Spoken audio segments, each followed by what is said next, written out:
جیسے ہی اس کے سر سے اس کے چہرے سے گھونگھٹ ہٹایا تو شریک حیات نے اسے دیکھا، دیکھتے ہی دیکھتے وہ بسم اللہ پڑھنے لگی، دیکھتے ہی دیکھتے اس کی جان میں جان آ گئی۔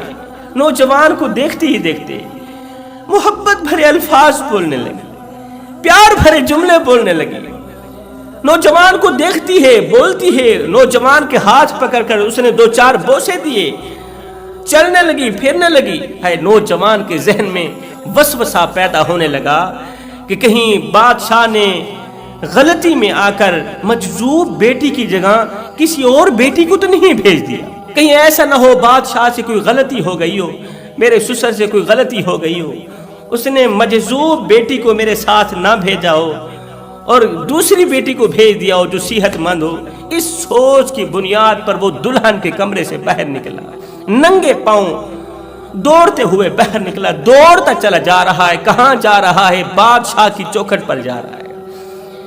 کیوں جا رہا ہے؟ یہ پوچھنے کے لیے کہ بادشاہ سلامت، آپ کی بیٹی تو مجذوبہ تھی، آپ کی بیٹی تو نابینا تھی، جس کا مجھ سے نکاح ہوا وہ تو بہری تھی، وہ تو گونگی تھی، مگر یہ تو بول رہی ہے، یہ تو دیکھ رہی ہے، اس کے ہاتھ پاؤں سلامت ہیں، مگر مجھ سے جس کا نکاح ہوا اس کے ہاتھ پاؤں تو سلامت نہیں تھے نا، وہ تو مجذوب تھی، ہاتھ تو تھے مگر ہاتھوں میں چھونے کی طاقت نہیں تھی۔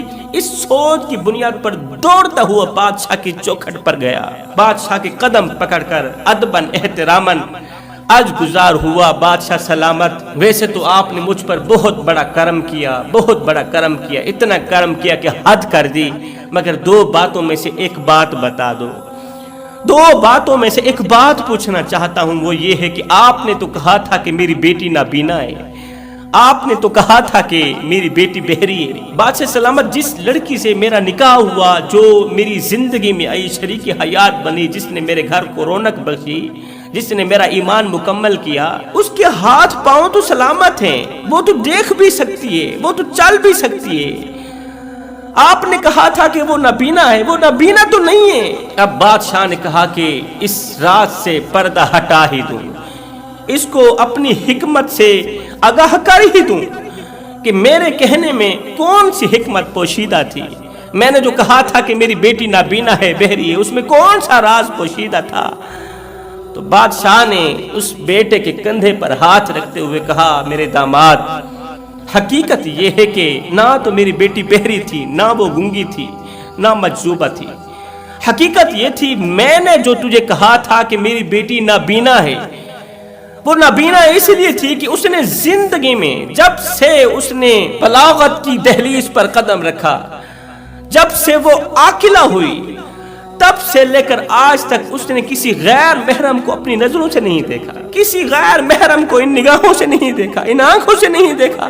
اس لیے میں نے کہا تھا کہ میری بیٹی نابینا ہے، میری بیٹی دونوں آنکھوں سے نابینا ہے، اس لیے کہ اس نے آج تک کسی غیر محرم کو دیکھا ہی نہیں ہے۔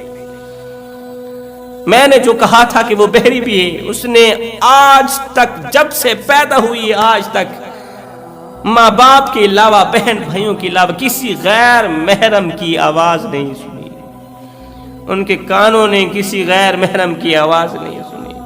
میں نے جو کہا تھا کہ میری بیٹی بول نہیں سکتی، وہ گونگی ہے، وہ بول نہیں سکتی، وہ اس لیے کہا تھا کہ جب سے میری بیٹی پیدا ہوئی تب سے لے کر آج تک اس نے کسی غیر محرم سے کلام نہیں کیا، نہ تو اس نے کسی غیر محرم کو دیکھا ہے، نہ تو چھوا ہے، نہ تو کسی کی طرف چل کر گئی ہے، نہ تو کسی غیر محرم سے اس نے کلام کیا۔ اس لیے تو میں نے کہا تھا، اسی وجہ سے کہا تھا، تو سمجھ نہ سکا کہ میری بیٹی نابینا بھی ہے، اندھی بھی ہے، بہری بھی ہے، سب کچھ ہے۔ یہ سنتے ہی عبادت گزار نوجوان ایک بار پھر سے سجدے میں گر پڑا، اللہ تعالیٰ کی شکر گزاری بجا لانے لگا۔ اللہ تیرا لاکھ لاکھ شکر ہے، جو میں چاہتا تھا وہی تو نے کیا، کیونکہ تیرا وعدہ تھا نا کہ جو اپنی چاہت کو میری چاہت پہ قربان کر دیتا ہے پھر وہی ہوتا ہے جو اسی کی چاہت ہوتی ہے، پھر میں اپنے محبوب کی چاہت کو پورا کرتا ہوں۔ نوجوان عبادت گزار نے کہا، بادشاہ سلامت، دوسری بات بھی بتا دو کہ میں تو مجرم بن کر آپ کی عدالت میں پیش ہوا تھا، میں تو مجرم قرار دیا گیا تھا، چور قرار دیا گیا تھا، آپ نے بجائے مجھے سزا دینے کے، بجائے میرا ہاتھ کاٹنے کے اتنا بڑا انعام دے دیا۔ اس میں کون سی حکمت پوشیدہ تھی؟ اس میں کون سا راز پوشیدہ تھا کہ میں چور تھا، بجائے میرے ہاتھ کاٹنے کے، بجائے مجھے سزا دینے کے آپ نے مجھے اتنے بڑے انعام سے نوازا، مجھے بیٹی کا ہاتھ دے دیا۔ تو یہ سن کر بادشاہ نے کہا، بیٹے حقیقت یہ ہے، ماجرا یہ ہے، راز یہ ہے کہ میری بیٹی بہت بڑی عبادت گزار تھی، میری بیٹی متقی پرہیزگار تھی، میری بیٹی دوسری لڑکیوں کی طرح نہیں تھی، یہ دن کو روزہ رکھتی، پوری رات قیام کرتی تھی، زمانے کی عورتوں میں سب سے زیادہ حسین و جمیل تھی۔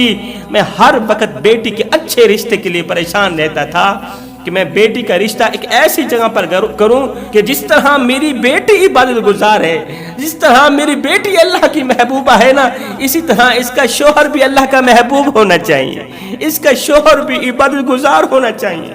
اس سوچ کی بنیاد پر میں ہر وقت پریشان رہتا تھا، اس قدر پریشان رہتا تھا کہ میں اس کی شادی وزیروں مشیروں سے تو کر نہیں سکتا، رشتہ داروں سے تو کر نہیں سکتا، کیونکہ میرے رشتہ داروں میں میری بیٹی کے برابر جتنا کوئی عبادت گزار نہیں ہے، اس لیے میں بیٹی کے رشتے کے لیے پریشان رہتا تھا۔ ایک رات میں پریشانی کے عالم میں گم سم تھا، اچانک میری آنکھ لگی، نیند آئی، خواب میں کسی کہنے والے نے کہا، بادشاہ اپنی عبادت گزار بیٹی کے رشتے کے لیے پریشان نہ ہو، عبادت گزار اپنی نیک بیٹی کے رشتے کے لیے پریشان نہ ہو، کل تیری عدالت میں جو سب سے پہلا مجرم آئے بس اسی مجرم سے اپنی بیٹی کی شادی کر دینا، اسی مجرم کو بیٹی کا ہاتھ دے دینا۔ میں نے کہا، یہ آپ کیا کہہ رہے ہو؟ بھلا کوئی مجرم کے ہاتھوں بھی اپنی بیٹی دیتا ہے؟ اور پھر وقت کا بادشاہ ہو، بڑے مقام و مرتبے والا ہو، بڑے سٹیٹس والا ہو، یہ کام تو اس کے لیے بڑا مشکل بن جائے گا کہ وہ اپنی بیٹی کو ایک مجرم کے ہاتھ کیسے دے سکتا ہے؟ تو کسی کہنے والے نے کہا، وہ مجرم نہیں ہوگا، وہ چور نہیں ہوگا، وہ چوری سے بالکل بے خبر ہوگا، اس نے اللہ کی طرف سے دی گئی آزمائش کو ویلکم کیا ہوا ہوگا، اللہ کی طرف سے دیے گئے اس برے وقت کو ویلکم کیا ہوا ہوگا، وہ چور نہیں ہوگا، بس تم اسی چور کے ہاتھ اپنی بیٹی کا رشتہ دے دینا۔ بیٹے پھر کیا تھا، جیسے ہی صبح ہوئی تو میں چور کے انتظار میں تھا، میں تیرے جیسے مجرم کے انتظار میں تھا کہ مجرم کب میری عدالت میں پیش ہوگا، کب میری عدالت میں داخل ہوگا، مگر جیسے ہی تیرے جیسے مجرم نے میری عدالت کے اندر اپنا قدم رکھا، جیسے ہی میں نے تیری پیشانی کو دیکھا تو تیری پیشانی سے مجھے نور جھلکتا ہوا نظر آیا، تیری پیشانی چمکتی ہوئی نظر آئی، میں سمجھ گیا کہ میری بیٹی کے قابل یہی مجرم ہے، میں سمجھ گیا کہ میری بیٹی کو جس انسان کی تلاش ہے نا، وہ انسان کوئی اور نہیں ہے، وہ یہی ہے۔ ہائے، یہ سنتے ہی عبادت گزار کہنے لگا، بادشاہ سلامت، میرے اللہ نے اس وقت میرا ساتھ دیا کہ جب چاروں طرف مجھے ہار نظر آ رہی تھی، میرے اللہ نے اس وقت میرا ساتھ دیا کہ جب چاروں طرف مجھے میری شکست نظر آ رہی تھی، جب چاروں طرف موت نظر آ رہی تھی، جب چاروں طرف ہار نظر آ رہی تھی۔ بادشاہ نے کہا، وہ کیسے؟ اب فقیر اللہ والے نوجوان عبادت گزار نے کہا، بادشاہ سلامت، میں ہر وقت، ہر گھڑی، ہر لمحے، دن رات اللہ کے حضور دعائیں مانگتا تھا، اللہ تو مجھے کوئی ایسی شریک حیات عطا کر جو میری طرح کی عبادت گزار ہو، میری طرح جو نماز سے لذت حاصل کرتی ہو، سکون حاصل کرتی ہو۔ اللہ اکبر، میری طرح کی عبادت گزار مجھے عطا کر دے، میری شریک حیات میری طرح کی عبادت گزار ہو، جو دن کو روزہ رکھے، پوری رات میرے ساتھ بیٹھ کے ایک ہی مصلی پر ہم عبادت کریں، قیام کریں، رکوع و سجود کریں، یہاں تک کہ تیری نعمتوں کی شکر گزاری کریں اور تیری نعمتوں کی ہم سے شکر گزاری ہو جائے۔ اللہ تو میری دعا قبول فرمانا، اللہ تو اپنے نیک بندے کی دعا قبول فرمانا۔ بادشاہ، اللہ نے میری دعا کو قبولیت کا شرف عطا کیا، اور میں نے یہ بھی سن رکھا تھا کہ دنیا میں ایک بادشاہ کی بیٹی ہی ہے جو میری طرح کی عبادت گزار ہے، جو دن کو روزہ رکھتی ہے پوری پوری رات عبادت میں مصروف رہتی ہے، پوری پوری رات نماز میں مصروف رہتی ہے۔ میں نے یہ بھی سن رکھا تھا، مگر میں سوچتا تھا کہ بادشاہ کہاں گدا کہاں، میں گدا وہ بادشاہ، میرا ان سے ملاپ کیسے ہو سکتا ہے، میری ان سے رشتہ داری کیسے ہو سکتی ہے؟ بادشاہ سلامت، تیری شہزادی کو حاصل کرنا میرے لیے بہت ہی ناممکن تھا، مگر جب اللہ چاہے تو ناممکن کو ممکن بنا ہی دیتا ہے۔ میرا رونا، میرا گڑ گڑانا، میری دعا رنگ لے آئی، اس طرح کی رنگ لے آئی کہ میرا نکاح اسلام کی مقدس شہزادی سے ہو گیا۔ پھر بادشاہ نے کہا بیٹے آؤ پھر ہم مل کر اللہ تعالیٰ کی شکر گزاری کرتے ہیں کہ اللہ تعالیٰ نے ہمارا گڑ گڑانا اپنی پاک بارگاہ میں قبول کیا، ہمارا رونا اپنی پاک بارگاہ میں قبول کیا اور ہمیں ایک دوسرے سے ملا دیا۔ جوانوں، زندگی میں جب برا وقت آئے، پریشانیوں کا وقت آئے، غمیوں کا وقت آئے، تو اپنے معاملات، اپنی پریشانیاں، یہ تمام چیزیں، اپنی تکلیفیں، سب کچھ اللہ کے حوالے کر دیا کرو۔ اچھا وقت بھی اللہ کے حوالے کر دو، برا وقت بھی اللہ کے حوالے کر دو۔ برے وقت میں صبر کا دامن مضبوطی سے پکڑو۔ جب ہاتھ اور ساتھ دونوں کوئی چھوڑ جاتا ہے نا، پھر اللہ تعالیٰ انگل پکڑنے والا کوئی نہ کوئی بھیج ہی دیتا۔